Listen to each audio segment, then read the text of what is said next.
하나님께서 말씀하신 것을 반드시 이루세요. 하지만 그 이루시는 타이밍이 우리의 생각과 우리의 타이밍과 같지 않다는 것이 우리에게는 불편함으로 다가와요.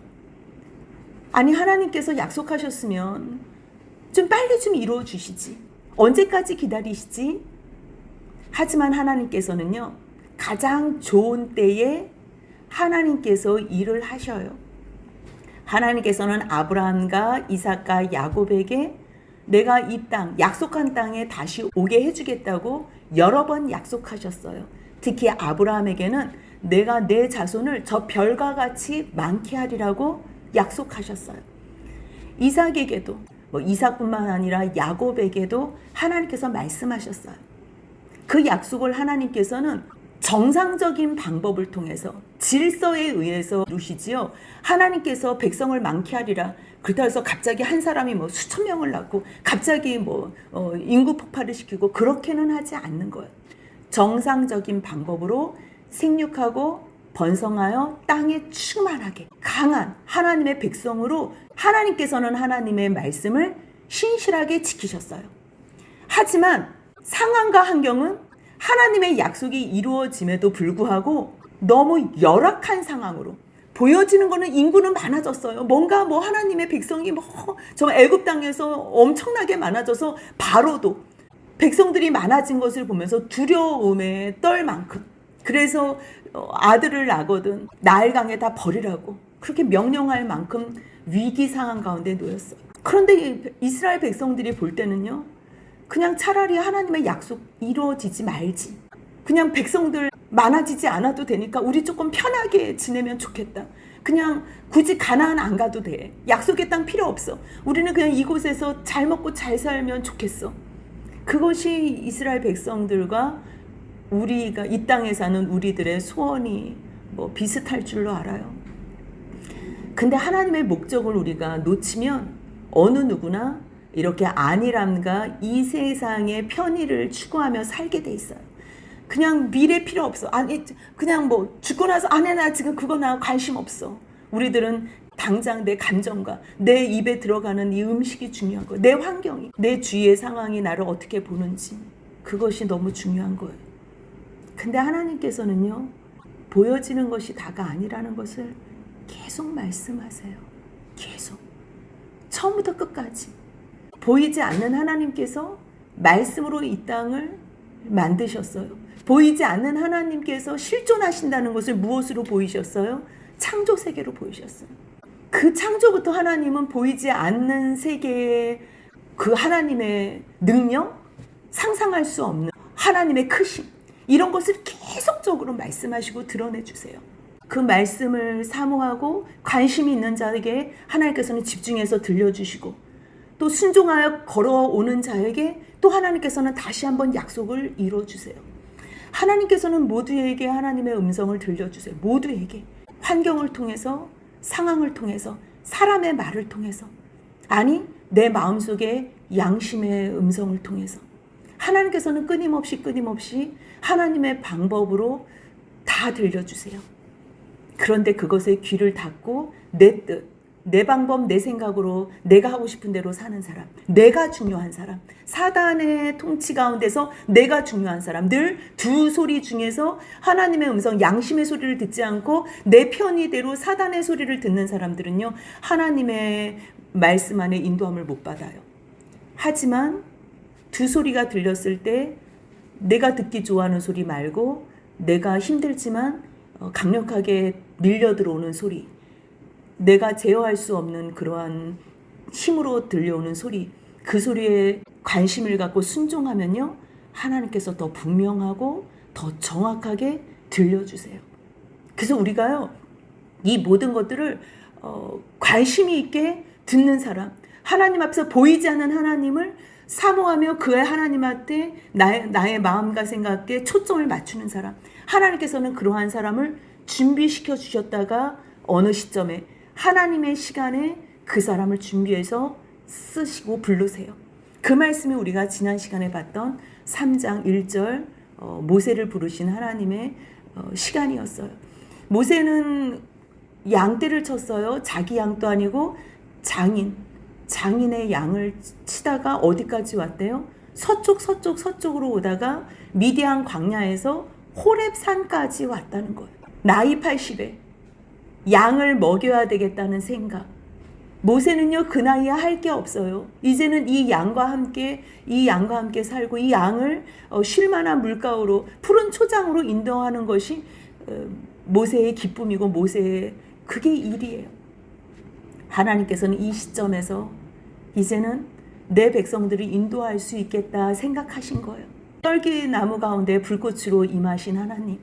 예사롭지 않은 광경을 모세가 보면 내가 이 큰 광경을 다시 보기 위해서 내가 돌이켜서 보리라 그렇게 생각하고 움직였을 때 하나님께서는 모세야 모세야 부르세요. 하나님을 마음에는 뒀지만 하나님의 뜻대로 자기의 생각에 의해서 살아들일 수 없었던 모세. 하지만 마음 한켠에는 늘 추구하고 갈망했던 하나님의 음성 바로 알아듣는 거예요. 우리들은 그래요. 예수님이 변화산에서 모세하고 엘리야하고 있었는데 그것을 어떻게 알아보지? 영적으로 그냥 깨달아 알게 되는 거예요. 하나님께서 주시는 감동으로 아는 거예요. 마찬가지예요. 늘 마음 가운데 하나님을 사모했던 그 모세는요, 그 음성을 들었을 때 바로 그분이 하나님이신 것을 알아봐요. 그래서 뭐라 그래요? 내가 여기 있나이다 말씀하세요. 하나님께서는 거기에서 그 땅이 거룩한 땅이라고 내게 가까이 오지 말라고 말씀하시죠. 거룩한 땅이라고 말씀하세요. 그 거룩한 땅이 그곳이 호렙산인데 뭐가 거룩하겠어요? 누구나 다 왔다 갔다. 거기는 뭐 양들도 오며 가며 누구나 다 다니는 곳이에요. 보이는 땅이에요. 근데 하나님께서는요, 이곳을 거룩한 곳으로 하시겠대요. 거룩이라는 단어를 여러분 떠올리셔 봐봐요. 어디서 거룩이라는 말이 가장 많이 나와요? 레위기예요. 거룩이라는 단어와 상관없는 우리들에게 하나님께서는 내가 거룩하니 너희도 거룩하래요. 거룩하지 않은데요, 하나님께서 말씀하신 규례대로 그 방법대로 나오는 모든 사람들을 하나님께서는 거룩하다고 여겨주시겠대요. 지금 여기가 거룩한 땅이에요. 왜요? 하나님이 계시니까. 하나님이 계시는 곳이기 때문에 거룩한 땅이에요. 그곳에서 너의 신을 벗으래.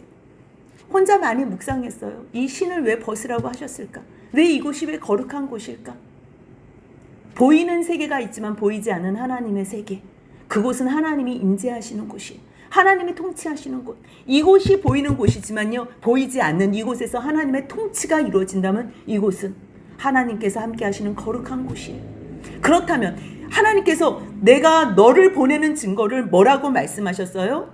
12절, 한번 12절 같이 한번 읽겠습니다. 하나님이 이르시되 내가 반드시 너와 함께 있으리라. 내가 그 백성을 애굽에서 인도하여 낸 후에 너희가 이 산에서 하나님을 섬기리니 이것이 내가 너를 보낸 증거리라. 이 산이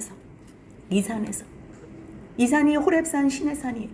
출애굽기 19장에서 3개월 되는 날, 이 시내산에서 하나님께서 이스라엘 백성들을 만나서 언약을 하세요. 언약을 체결하시기 위해서 만나세요. 네, 우리가 하나님을 섬기겠습니다. 하나님이 우리의 하나님이 되어주세요. 우리는 하나님의 백성이 되겠습니다. 하나님의 그 말씀에 이스라엘 백성들이 언약을 해요. 그곳에서 섬기겠대요. 그곳에서 하나님을 예배하겠대요. 거룩한 곳이 어디예요? 거룩한 땅이 어디예요? 하나님을 예배하는 곳이. 어디든지, 이 땅 어디든지요, 하나님께서 통치하시고 하나님께서 임재하셔서 그 하나님을 찬양하고 예배드리고 섬기는 이 아바드, 그 예배드리는 그곳이요, 거룩한 곳이 되는 것. 그래서 하나님의 나라가 이 땅에 이루어지게 해달라는, 그게 뭐 하나님의 나라에서는 하나님께서 통치하시고 하나님께서 예배받으시는 곳이에요. 이 나라에서도, 이 보이는 곳에서도, 이곳에서 우리가 하나님께 예배한다면 이곳이 하나님께서 다스리는 하나님의 나라가 되는 거예요. 보이지 않는 이곳에서 하나님께서 임재하셔서 우리의 예배를 들이받으신다면 이곳이 하나님이 임재하시는 거룩한 땅이 된다는 것. 신발을 신는다는 것은 무슨 얘기를 해요? 내가 땅에서부터 나를 보호하고 어떠한 나를 나타내는 어떠한 내 방법으로 내가 걸어가는 길이라면요, 이제는 하나님과 동행하는 하나님의 임재 가운데 함께하는 그러한 표현이라고 우리가 볼 수 있어요. 하나님께서 말씀하세요. 나는 내 조상의 하나님이니 아브라함의 하나님, 이삭의 하나님, 야곱의 하나님이다. 3장에서요. 아브라함의 하나님, 이삭의 하나님, 야곱의 하나님이라고 하나님께서는 계속적으로 반복해서 자기를 표현해내세요. 왜요? 약속한, 나는 아브라함에게 약속한 것을 이루는 하나님이야. 나는 이삭에게 약속하고 야곱에게 약속한 것을 이루는 하나님. 말씀하시면 이루시는 하나님 표현해내고 있어요. 하나님께서 나타나신 후에 모세는 하나님을 배우기를 두려워하지. 그래서 얼굴을 가려요. 하나님께서는 그렇게 두려워하는 모세에게 내가 왜 너에게 나타났는지를 분명하게 가르쳐 주세요. 왜 나타났대요? 내가 애굽에 있는 내 백성, 그들의 고통을 보았고 그들의 부르짖음을 들었고 그들의 근심을 알았기 때문에 내가 가서 그들을 인도하여 내겠다는 거, 건져서 인도하여 내가 데려가겠다는 거. 하나님께서요, 하나님의 약속하신 그 말씀을 이루시기 위해서 가장 좋은 때에, 왜냐하면 편안한 때에는요 하나님께서 우리를 인도해 주셔도 짜증나요. 하나님 없는 게 더 편해요. 그런데 우리가 고통 가운데 어떠한 것도 할 수 없을 때에는요 누가 도와줬으면 좋겠는데 이 세상에 어떠한 사람도 도와줄 존재가 없을 때, 그때 우리는 부르짖게 돼 있어요. 하나님을 찾게 돼 있어요. 그럴 때요 하나님께서는요 우리의 마음의 괴로움과 우리의 근심을 다 아신대요. 그때가 우리가 하나님을 만나기에 제일 좋은 때이기 때문에 하나님께서는 이때까지 기다리신 것. 뭐 우리를 고생시키고 막 힘들게 만들어서 우리에게 뭐 약 올려서 하나님께서 우리가 고통당하는 것을 좋아하시는 것이 아니에요. 이 사람은요 이 패역한 마음이 조금이라도 내가 무엇을 할 수 있는 희망이 있잖아요. 내가 무엇을 할 수 있는 여력이 있잖아요. 절대 하나님 안 찾아요. 하나님을 찾는다고 말로는 하는데 아직도 내가 해요. 사람을 의지해요. 방법을 쫓아다녀요. 근데 주님께서는요 그거까지도 내려놓을 때까지 기다리시는 시간이에요. 그랬을 때 항복할 때 이제 우리를 구해주시는 분은 누구밖에 없다는 걸 아는 거예요. 하나님이시라는 것. 그것을요 만천하에 온 천하에 다 보여주고 싶은 거예요. 하나님만 믿는다면 아무것도 아닌 애굽의 노예로 사는 종살이하는 나의 백성 이스라엘 백성들을 구원해낸다는, 소망도 없고 방법도 없고 거의 죽은 사람의 목숨같이 지금은 아들이 태어나면요 날강에 어쩔 수 없이 던져서 죽일 수밖에 없는 상황이라니까요. 뭐 다른 방법 안 돼요. 모든 가족들마다 다 통곡이 있는, 노역도 너무 심한 고통 가운데 있지요. 이 노역이라는 거는요 더 감당할 수 없을 만한 고통이에요. 지금 이 고통, 더 이 한계에 치달은. 주님께서는요 그때까지 기다리셨어요. 왜요? 내가 너희를 구원한다 그러면 이제는 하나님한테 그나마 순수하게 따라오니까, 그나마요, 그나마 살고 싶으니까. 그래서 하나님께서는 다 이제 보고 듣고 알아서 내가 내려간대요. 아니 하나님께서 나 이제 내가 내려갈 거야. 내가 내려가서 그들을 내 애굽의 손에서 건져내고 내가 그 땅에서 인도해서 내가 데리고 갈 거야. 그래놓고선 하시는 말씀이 뭐래요? 모세 이제 너가 가. 그러면서 10절부터 마지막 절까지요. 출애굽기 전체에서 모세가 어떤 일을 해야 되는지, 모세가 어떠한 일을 만나는지, 하나님께서 모세를 통해서 어떤 일을 하실 건지 자세하게 다 미리 말씀해 주시는 내용이 이 10절부터 마지막 22절까지 기록되어 있습니다. 하나님께서는 우리에게 아무것도 모르는 사람에게 그냥 데리고 와가지고 그냥 하나님의 일을 시키지 않아요. 하나님께서는요 40년 애굽 왕궁에서 필요한 모든 것 배우게 하셨어요. 아니 그 전에 이미 벌써 요게벳 엄마 품에서 이 신앙이 없으면 아무리 애굽 왕궁에서 배워도요 그거는 하나님을 대적하는 데에 사용이 될 거예요. 그래서 하나님께서는 모세를 신앙으로 자라날 수 있도록 엄마의 품에 안겨서 신앙교육을 시킨 거예요. 그리고 나서 그거 포함 40년 동안 왕궁에서 하나님께서 키워줬지요. 왜요? 누구한테 지금 가야 되니까 바로 왕 앞에 서야 되기 때문에. 아무것도 방법도 모르고 바로 왕 앞에, 물론 다 하나님께서 가르쳐 주지요. 근데 하나님께서는 비상식으로 하시지 않아요. 상식이 상식을 통하게끔 일을 하세요. 질서를 가지고서 일을 하시게 하세요. 그렇기 때문에 하나님께서는요 그 사람을 어떤 분야에 세우신다, 그 사람을 어떤 분야에서 훈련시킨다, 그러면 그것으로 하나님의 영광을 위하여 사용할 수 있게끔 하나님께서 준비해 놓으시는 시간이에요. 그래서 40년 동안 왕궁에서 지냈던 모세. 하지만 그것으로는 이스라엘 백성들을 인도해낼 수 없었기 때문에 40년간 미디안 광야에서 양을 치게 했잖아요. 그리고 나서 하나님께서는 이제 가라. 내가 너를 보낸다고 하세요. 그리고서 조목조목 있어질 모든 일들을 다 이야기를 미리 해주세요. 미리. 그 미리 해주는 것 중에 첫 번째가 10절 같이 읽겠습니다. 이제 내가 너를 바로에게 보내어 너에게 내 백성 이스라엘 자손을 애굽에서 인도하여 내게 하리라. 첫 번째, 내가 너에게 나타나서 모세야 모세야 부른 이유는 저 세상의 통치 가운데 있는 백성들이 얼마나 고통스러운지, 왕이 통치하는 나라는 얼마나 백성들이 고통 가운데 슬프게 산다는 것을 보여주고 싶은 거예요. 그래서 하나님께서는 이제 내가 너를 바로에게 보내서 내 백성 이스라엘 백성들을 인도해 내리라. 내가 너를 보내서 인도하여 내는데 내 백성들을 왜 인도하냐면 나를 섬기게, 나에게 예배드리게 하기 위해서라는. 그런데요, 모세가 하나님께서 내가 너를 바로에게 보내서 이스라엘 자손을 애굽에서 인도하여 내게 할 거야 이렇게 말씀을 하셨더니요, 두 가지를 물어요. 내가 누군데 내가 바로에게 갑니다. 내가 어떻게 이스라엘 자손을 애굽에서 인도하여 내릴까? 주님께서 하겠다고 말씀하셨는데요, 지금 모세는 뭐라고 대답해요? 자기가 한다고 생각을 하는 거. 우리들이 늘 이렇게 오해할 수 있어요. 저도 마찬가지고. 하나님께서는 80년을 모세를 기다린 것도 왜 기다리셨냐면요, 하나님의 일에 동참시키기 위해서 기다리셨어요. 하나님께서 그곳을 가시고 싶은데요, 하나님이 보이질 않으시잖아요. 보이는 몸이 필요한 거예요.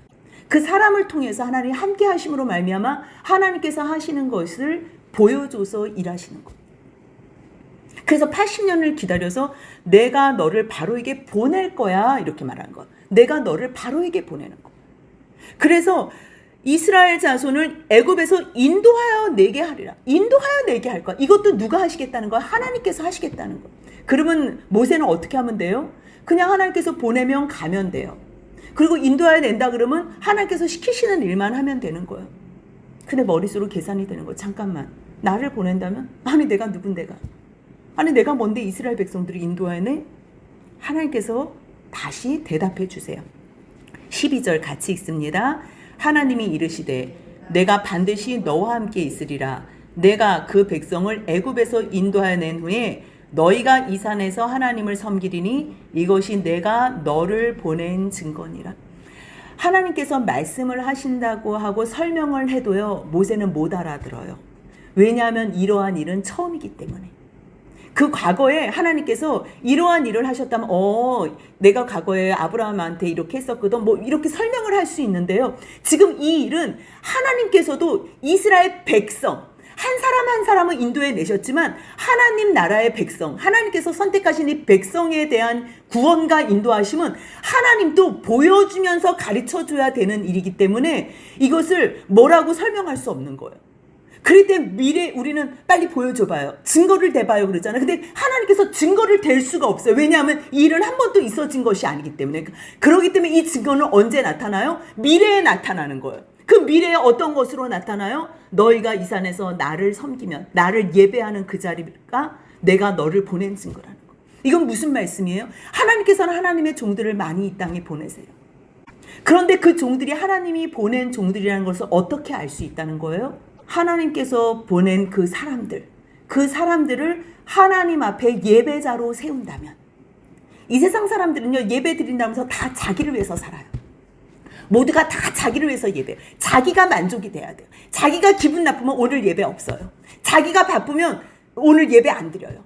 다른 일이 중요해요.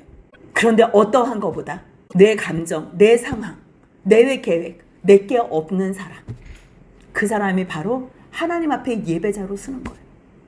기분 나쁘고 안 나쁘고가 중요하지 않아요. 어떠한 상황이 중요하지 않아요. 하나님께서 보내신 종이라면 그 사람들이 속해져 있는 공동체는 예배자로 서 있는 거예요. 예배 드리는 것이 첫 번째로 목숨을 거는 공동체가 있다면 그 리더는 하나님께서 세우신 종이라는 거예요. 지금 주님께서는 그걸 말씀하고 계세요. 어느 누구도 예배를 중요하게 생각하지 않았어요. 한 번도 그것을 본 적이 없어요. 그런데 만약에 너가 이 산에서 나를 섬긴다면 내가 너를 보낸 증거라고 주님께서는 말씀하세요. 한 가지 한 가지씩 주님께서도 보여주면서 설명해야 돼. 근데 지금 예배를 드려 안 드리잖아요. 미래를 말씀하시며 만약에 여기서 너가 이곳에서 나에게 이 산에서 예배한다면, 이 산에서 하나님을 섬긴다면 이것이 내가 너를 보낸 증거니라.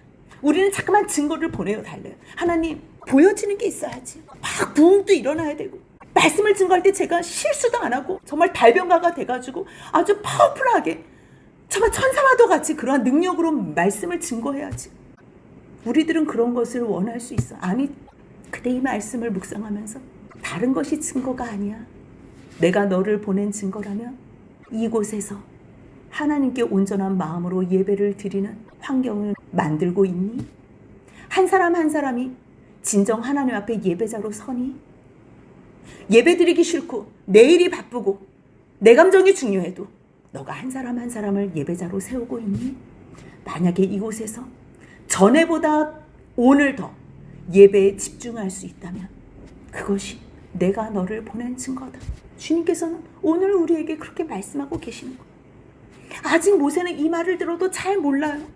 그래서 또 모세가 물어봐요. 13절 같이 읽습니다. 모세가 하나님께 아뢰되 내가 이스라엘 자손에게 가서 이르기를 너희의 조상의 하나님이 나를 너희에게 보내셨다 하면 그들이 내게 묻기를 그의 이름이 무엇이냐 하리니 내가 무엇이라고 그들에게 말하리까? 대책이 없잖아요. 아니 어떤 신이 보냈는데 우리들은 증거대봐 이러잖아요. 그럼 하나님 이름이라도 알아야 되잖아요. 그러니까 하나님께서 뭐라고 말씀하세요? 14절 같이 읽습니다. 하나님이 모세에게 이르시되 나는 스스로 있는 자이니라. 또 이르시되 너는 이스라엘 자손에게 이같이 이르기를 스스로 있는 자가 나를 너희에게 보내셨다 하라. 하나님은요 무엇으로 설명이 안 되세요. 이 스스로 있는 자는요 나는 나다. 에고에임이 요한복음에서 나타나는 나는 나다. I am who I am. I am that I am. 나는 무엇으로 설명이 안 되고 존재 자체예요. 동사로서의 1인칭 미완료형을 써요. 과거와 현재와 미래의 모든 시대를 통해서 보여줄 나. 무엇으로 설명이 안 돼요. 보여주는 것으로 통해 알게 될 나다. 길게 의역을 하면 그렇게 돼요. 이것을 다르게 설명해. 나는 나다. 어떻게 설명을 해요? 무엇으로 비유를 하거나 예를 들 수가 없는 거예요. 보여주면서 알게 될, 나타나면서 나타나게 될 나다. 그것이 하나님의 이름이에요. 나타날 때마다 새로워요. 그분의 크심과 그분의 위엄하심, 그분의 위대하심, 그것으로 우리는 계속 그분이 누구신지 아는 거예요. 그분의 이름은요 여호와라고 이제부터 계속적으로 출애굽기에는요 구원의 하나님 여호와임을 모세는 이 구원의 여호와 구원의 하나님을 알았기 때문에 구원이 나오면 무조건 여호와라는 단어를 쓰고 있어요. 하나님께서는 스스로 있는 자라고 말씀하세요. 그러면서 또 뭐라고 하세요? 이스라엘 자손에게 너는 이렇게 말을 해. 너희 조상의 하나님 여호와 너희 조상의 하나님 여호와 곧 아브라함의 하나님 이삭의 하나님 야곱의 하나님께서 나를 너에게 보내셨다 하라. 그 이름이 나의 영원한 이름이요 대대로 기억할 나의 칭호니라. 여호와 하나님이요 하나님의 영원한 이름이래요. 근데 그 여호와 하나님은 어떤 하나님? 구원의 하나님, 약속하시고 말씀하시고 이루시는 하나님. 그 하나님이 살아계신 하나님, 죽은 아브라함의 하나님이 아니잖아요. 살아계신 아브라함, 이삭, 야곱, 살아있는 하나님. 지금 아브라함, 이삭, 야곱도 살아있다는 거예요. 산자의 하나님이심을 가르쳐 주세요. 그러면서 뭐라 그러세요? 두 번째로 부탁하시는 게, 첫 번째는 내가 너를 바로에게 보낼 거라는 거예요. 그 다음 두 번째 모세가 해야 될 일이 16절이에요. 같이 읽습니다. 너는 가서 이스라엘 장로들을 모으고 그들에게 이르기를 여호와 너희의 조상의 하나님 곧 아브라함과 이삭과 야곱의 하나님이 내게 나타나 이르시되 내가 너희를 돌보아 너희가 애굽에서 당한 일을 확실히 보았노라. 하나님께서 이렇게 말하셨다고 하라는 거예요. 그러면 그들의 반응이 어떨 거라는 것을 하나님께서 그 반응까지도 설명해줘요. 18절 같이 읽습니다. 그들이 내 말을 들으리니 너는 그들의 장로들과 함께 애굽 왕에게 이르기를 히브리 사람의 하나님 여호와께서 우리에게 임하셨은즉 우리가 우리 하나님 여호와께 제사를 드리려 하오니 사흘길쯤 광야로 가도록 허락하소서 하라. 즉 한 가지씩 다 설명해 주세요. 사실 우리는 하나님께서 말씀하시면 다 순종할 것 같잖아요. 하나님께서 말씀하시는데 거기에 반항하거나 나 못 가요 이러는 사람 있을 거라고는 생각도 안 하잖아요. 근데요, 하나님이 말씀하신다고 순종했던 분은 예수님 한 분밖에 없어요. 성경에서 어느 누구도 순종하고 시작한 사람 한 명도 없다니까요. 그래서 하나님께서는 한 명을 세우실 때 얼마나 간절한 마음으로 애원을 하시는지 몰라요. 얼마나 하나님의 이 심정을 설명해 주려고. 우리가 옆에 있는 사람 잘 못 알아들을 때 이 길을 같이 가야 되는데 안 된다고 막 명령하고 막 이래요? 절대로 명령으로는 안 통해요.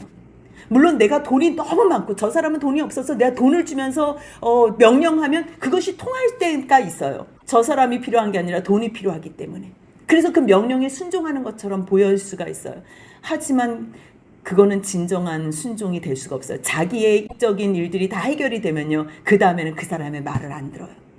그렇다면 언제 우리가 옆에 있는 사람의 말을 듣고 같이 그 길을 가게 되지요? 그 사람의 진심을 알 때, 그 사람의 사랑을 알 때, 그 사람이 말하는 것으로 설득되어질 때에 똑같아요. 이거는요, 명령으로 할 수 없어요. 하나님도 우리에게 명령으로 안 하세요. 하나님께서 명령으로 한다고 말 듣는 사람 세상에 있을 것 같아요? 없어요. 없어요. 우리들은 착각해요. 단 한 사람도 없어요. 하나님 말씀하셔도 그게 하나님 말씀으로 안 들어요. 그냥 내 소리가, 내 소리, 큰 소리, 내 마음에서 원하는 내 욕망의 소리를 그거를 하나님의 음성이라고, 그게 우상이에요. 그래서 모든 사람들이 다 성전에서 우상을 만들어 놓고서 그 우상을 섬겨서 하나님께서 내가 성전에 더 있을 수 없어서 떠나시는 거잖아요. 하나님은요, 한 사람을 세울 때 지금 80년을 기다렸잖아요. 모세 정도면 이제 말 들을 것 같아요. 왜? 40년 전에 하나님의 백성을 구원하려고 뜻을 펼쳤던 사람인 걸 하나님께서 아시기 때문에. 그렇다면 지금쯤 하나님께서 내가 너 보낼게 그러면요, 갈 것 같아요. 근데 못 가겠대요. 그래서 하나님께서 다 설명해 줘요. 묻는 것마다 다 설명해 주세요. 왜요? 이 한 사람을 마음을 녹여서 설득해야 되니까. 우리는 설득당하지 않고서는 절대로 어떠한 것도 못해요. 억지로 상황 때문에, 환경 때문에 해줄 수는 있어요. 하지만 자원하는 마음으로는요, 내 마음이 그 상대방의 마음과 하나가 됐을 때만 내가 진정 동력자가 되는 거예요. 하나님은 혼자 다 하실 수 있어요. 내가 내려가신대요. 그런데요, 사람을 보내세요. 동력하는 사람을. 하나님께서는 참 우리가 이해할 수 없는 방법을 하세요. 그냥 다 하나님께서 하시지. 아니요. 그토록이나 우리를요, 존중해 주시고 하나님께서 우리에게 기대하시는 게 너무너무 크세요. 이것을 깨달아 알면요, 그 다음부터 눈물밖에 날 게 없어요. 짐승보다도 못한 나를, 잿덩어리인 나를 하나님께서는 이 거룩한 일에 어떻게 동력자로 세우십니까? 하나님 일에 동력한다는 그 자체가 이미 벌써 우리를 거룩하게 여기신다는 거예요. 하나님이 함께 하시기 때문에 우리는 이미 벌써 예수 그리스도 안에서 거룩한 자가 된 거예요. 그 사람만 하나님의 동역자가 될 수 있는 거예요. 주님께서는 끊임없이 모세를 설득해요. 너는 가 이스라엘 장로에게 모아봐. 너희들 내가 여기 온 이유는 아브라함의 하나님, 이삭의 하나님, 야곱의 하나님이 나타나셨거든. 근데 하나님께서 우리들을 다 돌보시고 계셨. 고통당하는 것도 보시고 우리의 부르짖는 들으시고 우리의 근심도 다 알아셔서 그래서 우리를 인도하여 올라가게 해주시, 가나안 땅으로 올라가게 해주신대. 그렇게 가서 말하라는 거예요. 말하면 그들이 그래요? 하나님께서 이거를 환경적으로 만들어 주시는 거예요. 하나님께서 침범하시지 않는 유일한 공간이 어디라 그랬어요? 마음이에요. 마음이라는 공간은 하나님께서 들어가실 수 있는데 그 마음대로 하나님이 만드셨기 때문에 마음으로 다 들어가실 수 있어요. 근데 하나님께서는 그렇게 안 하시기로, 하나님께서 그 공간만큼은 하나님께서 침범하시지 않기로 구분해 놓으신 거예요. 하지만 그 마음 가운데서도 어떠한 구원, 그 사람이 믿고 안 믿는 그 공간 말고요, 한 공간은요, 하나님께서 환경적으로 그 마음을 움직일 때가 있어요. 그 환경적으로. 지금 장로들까지도 반박하고 안 믿고 동역해주지 않으면 모세는 감당할 수가 없어요. 그래서 같이 한 마음으로 갈 수 있는 이러한 여건을 만들어줘야 되기 때문에 너가 그렇게만 말하면 내가 장로들 마음을, 요 마음은 내가 준비시켜. 이거는 구원하고는 상관없어요. 구원은 각자예요. 하지만 어떠한 환경 가운데 움직여질 때는 하나님께서 그러한 사람들을 모여놓고서 같이 동역하게끔 만들어 놓는다는 거예요. 그래서 너 말을 들을 거야. 그래서 너 만약에 들으면 너는 그 장로들과 함께 애굽 왕에게 가서 히브리 사람의 하나님 여호와께서 우리에게 임하셨다고, 우리가 여호와께 제사를 드리려 하는 분명하게 목적을 얘기하라는 거예요. 그냥 세상 사람들이 좋아하는 그러한 이유로 알아듣게끔 얘기하지 말고, 못 알아들어도 상관없어. 못 알아도 이건 하나님께서 행하실 일이기 때문에 너는 내가 너에게 전하라고 하는 말, 그 말만 전해, 이거예요. 그냥 필요한 말만 하라는 거예요. 18절 뒤에 하반절 보니까요, 우리 하나님 여호와께 제사를 드리려 하오니, 제사 드린다, 예배 드리기 위해서 다른 목적 다 필요 없어. 얘기할 필요 없다는 거예요. 하나님을 예배하는 자를 하나님께서 어떻게 인도하시고 구원하시는지 그거를 보여주겠다는 거예요. 근데 하나님께서 너 만약에 가는데 내가 다 알아. 왜냐하면 하나님 과거, 미래, 현재 시간을 초월하셔서 시간 밖에서 보시는 하나님이시기 때문에. 그래서 19절 같이 읽습니다. 내가 아노니 강한 손으로 치기 전에는 애굽 왕이 너희를 가도록 허락하지 아니하다가, 내가 알아. 너가 여러 번 가가지고 내 백성 보내라, 하나님의 백성 보내라고 이야기해도 아마 바로 왕이 순수히 허락하지 아니할 거야. 이것까지 다 얘기해주면 너무 쉽지 않아요? 그래서 하나님의 인도하심이 우리가 감당할 수 있는 거야. 그 하나님의 인도하신 말씀 안에 우리가 감당할 수 있는 일은 뭐냐면요, 말씀해 주시고 그렇게 되어지는 것을 우리 눈으로 보게 하는 거예요. 하지만 걱정할 거 없다는 거예요. 20절 같이 있습니다. 내가 내 손을 들어 애굽 중에 여러 가지 이적으로 그 나라를 친 후에야 그가 너희를 보내리라. 근데 여기서요, 10가지 이렇게 말씀해 주시면 너무 좋을 것 같아요.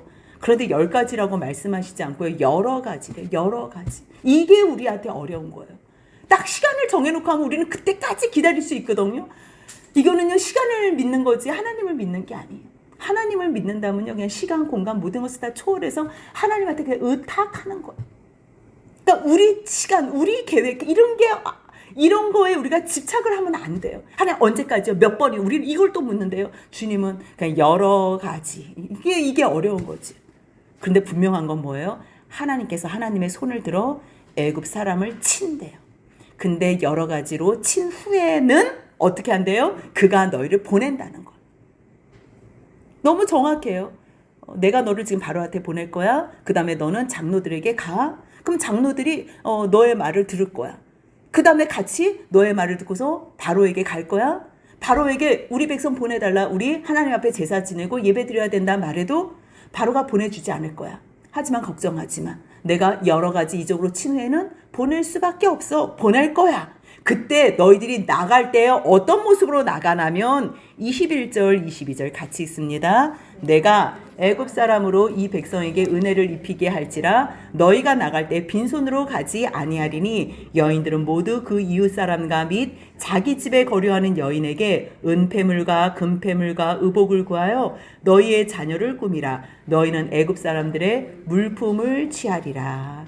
이 물품을 취하다는 게 전리품을 취하는 것처럼 약탈의 의미를 가지고 있어요. 하나님께서는요, 그곳에서 고생한, 그곳에서의 일했던 모든 대가를요, 그때는 못 받는 것 같아요. 그냥 종살이 하고서 이거 그냥 평생 종살이만 하다 끝나는 거 아니야?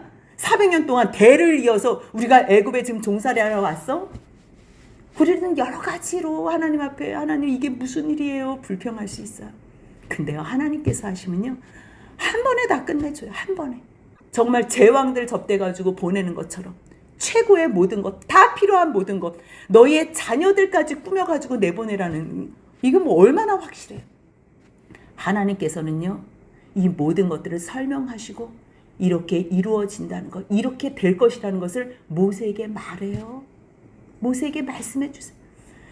이런 말씀 없으면요, 사실 우리가 가다가도 힘들고 어려워요. 주님께서는요, 하나님의 동역자, 하나님께서 보낼 만한 일꾼을 부르실 때요, 그냥 너 가 이렇게 안 하세요. 너 가 이랬을 때 가는 사람은 아무도 없어요. 말이 많은 거예요. 저는 이것도 안 되고 저것도 안 되고. 근데 주님께서요 또 설명해 주시더라고요. 내가 너희 가운데 쉬고 싶어. 너희도 내 안에서 쉬어. 내가 다 줄게. 내가 책임져 줄게. 너희들 기도만 하면 내가 다 이루어 줄게. 이제까지 이루어줬잖아요. 그렇다면 미래도 이루어질 걸 믿고 오늘도 우리가 예배하는 자리에 있다면 이것이 하나님께서 우리를 이 고등동 땅에 보내신 증거가 아니겠어요? 예배자로 주님만 바라보고 나아가는 지금 환경 생각하지 마세요. 우리를 낮추시기 위한 하나님의 최고의 전략과 방법이에요. 계획이에요. 끝까지 하나님만 믿으시고 의탁하시며 예배자로 영원히 주님 앞에 서는 저와 여러분들이 되시길 주님의 이름으로 소원합니다. 아멘.